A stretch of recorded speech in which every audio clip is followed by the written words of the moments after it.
അസ്സലാമു അലൈക്കും വറഹ്മത്തുള്ളാഹി വബറകാതുഹു. മുത്തുനബി സല്ലല്ലാഹു അലൈഹി വസല്ലമ തങ്ങളുടെ അടുക്കലേക്ക് ഒരു സ്വഹാബി വന്നുകൊണ്ട് മുത്തുനബിയോട് ചോദിക്കുകയാണ്. രണ്ട് ചോദ്യമാണ് ചോദിച്ചത്. വളരെ ഗൗരവമേറിയ ഒരു ചോദ്യം, വളരെ ഗൗരവമേറിയ ഒരു മറുപടിയും കൂടിയാണ് മുത്തുനബി നൽകിയിട്ടുള്ളത്. അതാണ് ഇന്ന് ഓർമ്മപ്പെടുത്തുന്നത്. ആ സ്വഹാബി ചോദിക്കുകയാണ്, അയ്യുന്നാസി അഹബ്ബു ഇലല്ലാഹ്, അള്ളാഹുവിനിക്ക് ജനങ്ങളെ കൂട്ടത്തിൽ ഏറ്റവും ഇഷ്ടപ്പെട്ട ആള് ആരാണ് നബിയെ? അതായത് ഏത് അമല് ചെയ്യുന്നവനാണ്?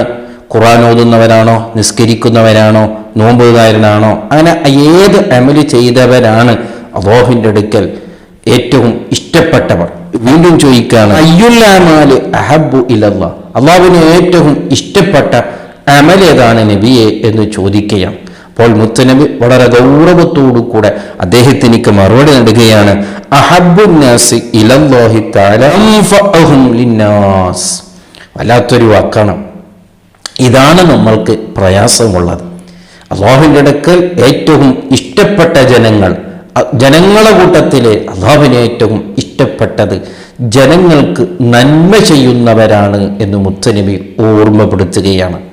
ജനങ്ങൾക്ക് നന്മ ചെയ്യുന്ന ആൾക്കാരുണ്ടല്ലോ, അള്ളാഹുവിനെ കരുതിക്കൊണ്ട്, അള്ളാഹുവിൻ്റെ വജ്ഹിനെ കരുതിക്കൊണ്ട്, എനിക്ക് മാത്രമല്ല നന്മ, എൻ്റെ കൂട്ടുകാർക്ക്, ഞാനുമായി ബന്ധപ്പെട്ടവർക്കൊക്കെയും സന്തോഷിക്കണം, സന്തോഷത്തിന് എന്നിലാകുന്നത് എന്തെങ്കിലും ഞാൻ ചെയ്തു കൊടുക്കും എന്നുള്ള സ്വന്തം കാര്യം സിന്ദാബാദ് എന്ന് പറയുന്ന ചിന്തകൻ അല്ലാതെ എല്ലാവർക്കും എന്നിലാകുന്ന രീതിയിൽ എല്ലാവർക്കും നഫ് ചെയ്യുന്ന, ഗുണം ചെയ്യുന്ന, ഉപകാരം ചെയ്യുന്ന അങ്ങനെ ഒരു മനുഷ്യനാവുക എന്ന് പറയുന്നത് അല്ലാഹുവിന് വലിയ ഇഷ്ടമാണ്. വളരെ ഗൗരവത്തോടു കൂടെ നാം മനസ്സിലാക്കേണ്ട ഒരു വിഷയമാണ്. പലപ്പോഴും ധാരാളം ഇബാദത്തുകൾ ഉണ്ടായിട്ട് പോലും നാം ഇത്തരത്തിലുള്ള ഒരു സ്വഭാവത്തിലേക്ക് നാം കടക്കുന്നില്ല. നമ്മളെ കൊണ്ട് ഒരാൾക്കും ഉപകാരമില്ല. അങ്ങനെ ഒരു അവസ്ഥയിലേക്ക് നാം പോകുന്നേ ഇല്ല. നമ്മുടെ കുടുംബത്തിൽ, നമ്മളെ അയൽവാസികൾ, നാമുമായി ബന്ധപ്പെട്ടവർ, അവർക്ക് നാം നഫ്ഇന് പകരം നാം അവർക്ക് ബുദ്ധിമുട്ടാവുകയാണ്. നമ്മെ ചിന്തിക്കുമ്പോൾ അവർക്ക് വിഷമമാണ്, നമ്മെ ചിന്തിക്കുമ്പോൾ അവർക്ക് വല്ലാത്ത പ്രയാസമാണ്, എന്നെക്കൊണ്ട് വല്ലാത്ത ശല്യമാണ്. ഇത്തരക്കാരായി പോയാൽ തീർച്ചയായും അള്ളാഹു നമ്മെ ഇഷ്ടപ്പെടുകയില്ല. വീണ്ടും മുത്തുനബി പറയുന്നു,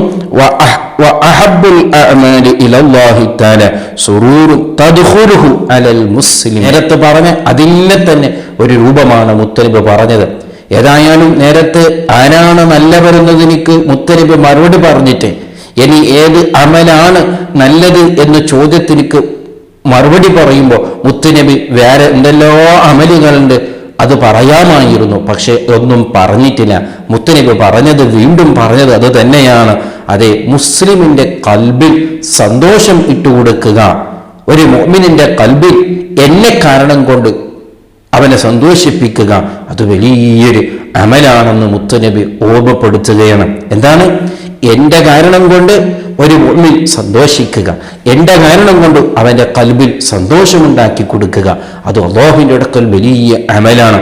ഇവിടെ മുത്തുനബി ഏതാണ് വലിയ അമലെന്ന ചോദ്യത്തിനിക്ക് നിസ്കാരമാണ്, ഖുർആനാണ്, നോമ്പാണ്, മറ്റുള്ള ദിക്റുകളാണ്, സ്വലാത്തുകളാണ് ഒക്കെ പറയാമായിരുന്നു. അതിനൊക്കെ സ്ഥാനമുണ്ട്, ഇല്ല എന്നല്ല. പക്ഷേ ഏറ്റവും വലിയ കൂലി, ഏറ്റവും വലിയ സ്ഥാനം, കൂടുതൽ ആൾക്കാർക്ക് ചെയ്യാൻ പ്രയാസമുള്ള, കൂടുതൽ ആൾക്കാരെ കൊണ്ട് ചെയ്യാൻ പറ്റാത്ത ഒരു വിഷയമാണ് മറ്റുള്ളവരെ സന്തോഷിപ്പിക്കുക. അത് വല്ലാത്തൊരു വിഷയമാണ്. തൻ്റെ കുടുംബത്തിനെ സന്തോഷിപ്പിക്കുക, തൻ്റെ മക്കളെ സന്തോഷിപ്പിക്കുക, തൻ്റെ ശിഷ്യന്മാരെ സന്തോഷിപ്പിക്കുക, തൻ്റെ അയൽവാസികളെ സന്തോഷിപ്പിക്കുക, തൻ്റെ കൂട്ടുകാരെ സന്തോഷിപ്പിക്കുക. എങ്ങനെയുണ്ട് എന്നെക്കൊണ്ട് അവർ സന്തോഷിക്കാൻ, അതുകൊണ്ട് എനിക്കെന്ത് ചെയ്യാൻ പറ്റും എന്നിങ്ങനെ ചിന്തിച്ച് അതുമായി ബന്ധപ്പെട്ട് ജീവിക്കുക എന്ന് പറയുന്നത്, അത് അങ്ങനെയുള്ളൊരു അമലുണ്ടല്ലോ, അത് വലിയൊരു തൗഫീഖാണ്, അത് വലിയൊരു ബർക്കത്താണ്. അതാണ് മഹാന്മാർ നമ്മെ കൽപ്പിച്ചിട്ടുള്ളത്. മഹാന്മാരുടെ ജീവിതത്തെ അങ്ങനെയായിരുന്നു. എന്നെക്കൊണ്ട് മറ്റുള്ളവർക്ക് എന്ത് സന്തോഷം കിട്ടും, എന്ത് ഉപകാരം കിട്ടും, അത് ഇങ്ങനെ ചിന്തിച്ച് അവർ ചെയ്യുമായിരുന്നു. അതാണ് മുത്തുനബി നമ്മെ ഓർമ്മപ്പെടുത്തിയത്. മൊത്തത്തിൽ അല്ലാഹുവിൻ്റെ അടുക്കൽ ഏറ്റവും ഇഷ്ടപ്പെട്ടവർ ജനങ്ങൾക്ക് ഏറ്റവും ഉപകാരമുള്ളവരാണ്. അല്ലാഹുവിൻ്റെ അടുക്കൽ ഏറ്റവും ഇഷ്ടപ്പെട്ട അമല് ജനങ്ങളെ കൽബിൽ സന്തോഷം ഉണ്ടാക്കി കൊടുക്കുക.